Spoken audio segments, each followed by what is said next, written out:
Today I am doing a video I've never done before, and that is a hack video. These are 10 kind of beauty hacks that I use every single day. Literally to make this list, I forgot that some of these were hacks because I just do them so often. They're just normal things I do. There's 10 hacks that I use. I hope you don't already know them. Some of them are pretty simple. Some I don't guess maybe you might not know. I really wanted to do this to help you guys out. I know people love hack videos. I love hacks, but I really hope that this video helps you out. And if you want to see 10 hacks I actually use and that work for me, then please keep on watching. The first hack I use is using castor oil to help grow my eyelashes. Now I know this sounds kind of weird, I don't know if you've heard of it before, but I just bought some castor oil on Amazon and I just use it every single night before I go to bed. I just apply it with a Q-tip like I would an eyeliner or something like that, and then I take it and kind of apply it like a mascara but with a Q-tip, and I've noticed such a big difference. I've been using this for almost 2 months now and I've noticed such a big difference in the growth of my eyelashes, and it doesn't irritate my eyes at all. Next is the loved coconut oil, which is such a multi-use product, but I've been using it as a moisturizer on my face. I love this stuff, even though it's thick and kind of gross looking. It melts down to an oil super fast and once it touches your skin.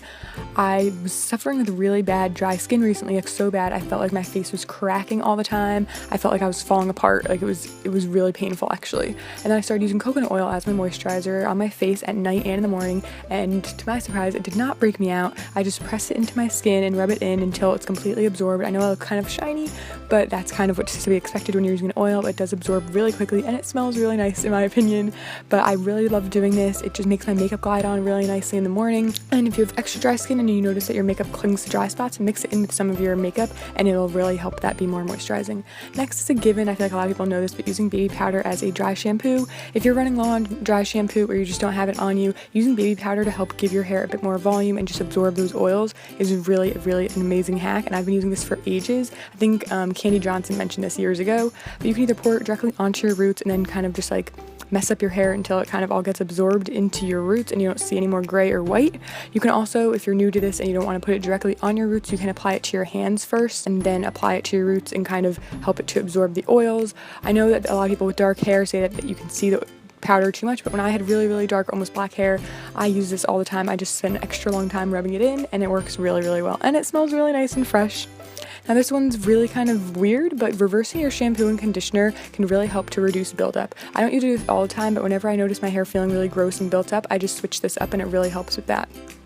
Number 5 is to style your hair at night instead of the morning, and I know that's kind of easy to remember and it's kind of obvious, but I curl my hair almost every day, every time I wash it, and you doing that in the morning can take up so much of my time. So I take a shower and wash my hair at night and style my hair, including curling it and everything like that. I don't put product in it, like any kind of hairspray or anything to hold it, because I don't want that to get on my pillow. I just curl it and then I put it in a very loose, low ponytail with a giant scrunchie so it doesn't mess up the curls, and so when I sleep I don't mess them up, and it really helps out a lot with time. Next is cleaning your makeup brushes, and I know that baby shampoo is the #1 go-to that people use, but I find that to smell really bad. I don't know why, but I've been using Palmolive Pure and Clear. Pretty much any dish soap that's really gentle, it's supposed to be gentle on your hands, doesn't have a lot of dyes or perfumes in it.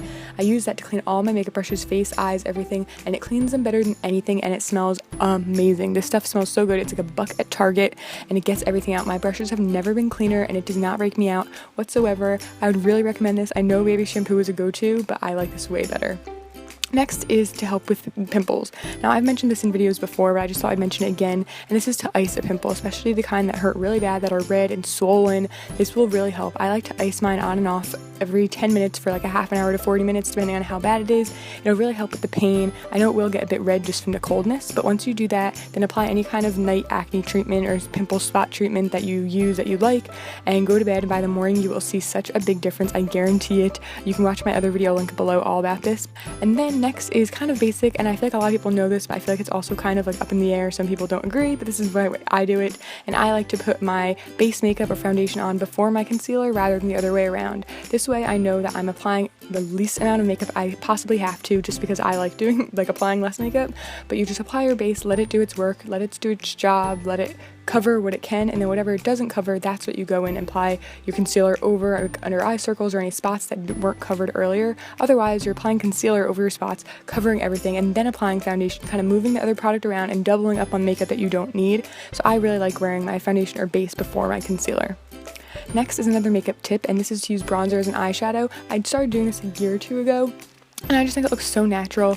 You can use a matte bronzer or shimmer, either one. I prefer matte just in general, but once you're applying your bronzer, if you want to do a really natural makeup look, you can use your bronzer just in your crease or all over the lid just to give a very natural kind of just a shadow and just a bit of bronzeness into your crease. Or what I like to do is once I'm done with my eyeshadow look, I take my bronzer and apply it as like a transition mid-tone shade to really blend everything together, gives it a really natural look, and I feel like it pulls the whole look together really well.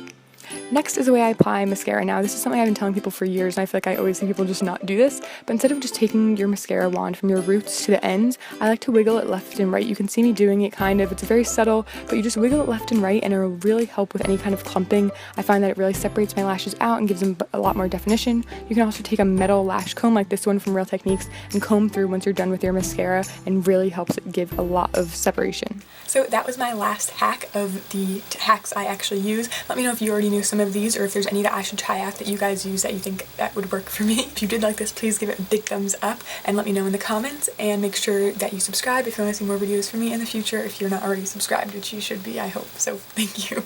I will see you in my next video. Bye.